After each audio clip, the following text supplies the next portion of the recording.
In this video, we derive a mathematical model for the equilibrium expression of the equilibrium reaction involving copper-2, MDH, and NTA.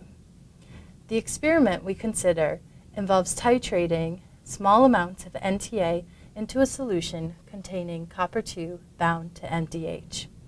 In other words, we are looking at the following equilibrium reaction.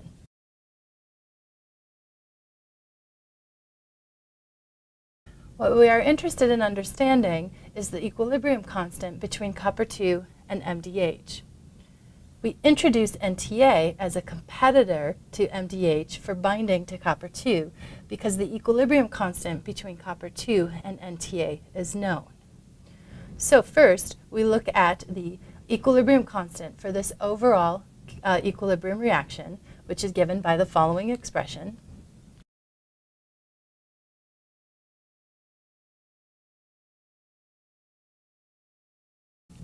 So here we have the product of the concentration of the products, in other words, our right-hand side in the numerator, divided by the product of the concentrations of the reactants, in other words, the left-hand side of our equation.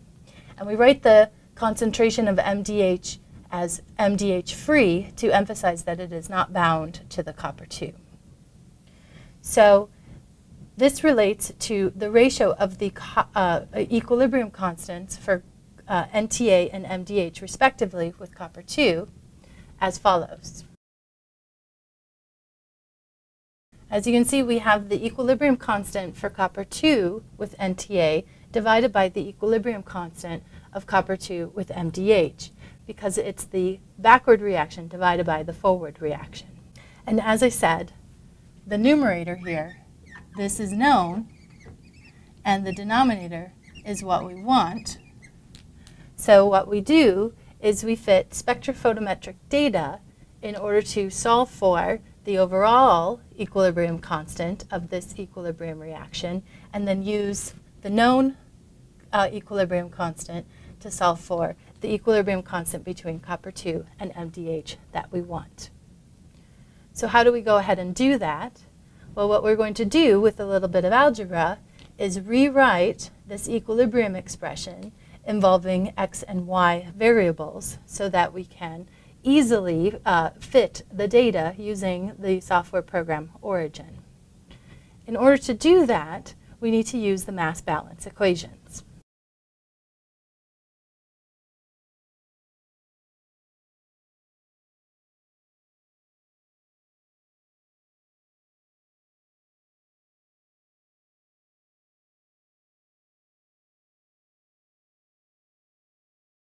So as you can see from these mass balance equations, we have one for each of the species within our solution.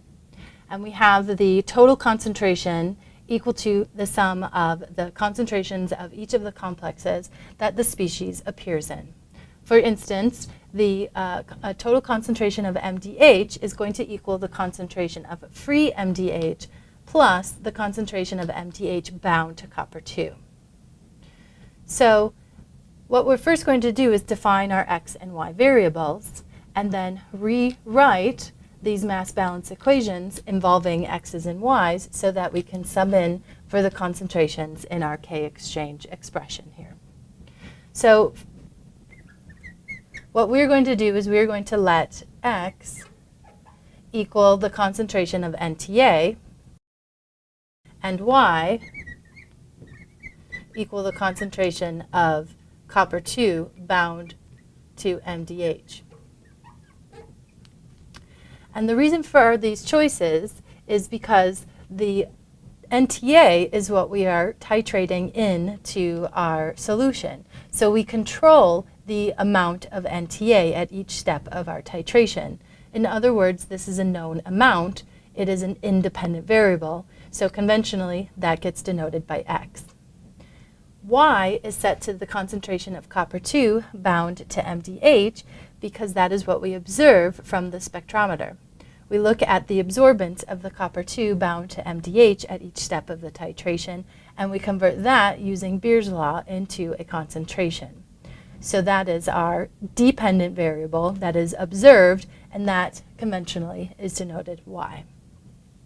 Now, as we will see in the next video, when we run through the algebra, it's actually going to be to our benefit and simplify the mathematical model that we derive to actually look at these concentrations divided by the total copper-2 concentration.